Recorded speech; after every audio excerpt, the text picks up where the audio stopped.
Vianočné dekorácie, aká moja najväčšia láska, ktorá sa dá kúpiť. A v rukách držím nádherné vianočné ozdoby v podobe personalizovaných gúľ od Magic Moments, kde nájdete tie najčastejšie slovenské mená.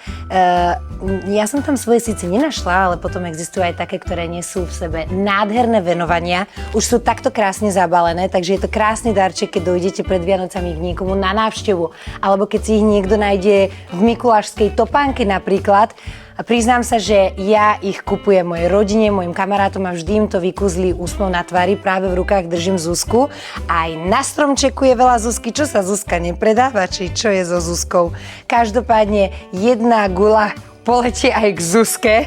A tieto personalizované darčeky podľa mňa vyvolajú takú najväčšiu radosť. Sú to gule, ktoré sú plastové, to znamená, že keď vám padnú, ja to extrémne oceňujem, nerozbijú sa a vydržia vám niekoľko rokov.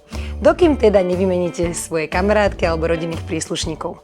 A podľa mňa bude krásne, keď si pozbierate celú rodinu, nielen pri stromčeku, ale aj na stromčeku. Takže teraz iba taký tip odo mňa pre vás do Vianoc, aby ste našli celú vašu rodinu a potešili každého, koho budete hostiť pri štedrej večeri, že ste na nich mysleli ešte pred Vianocami.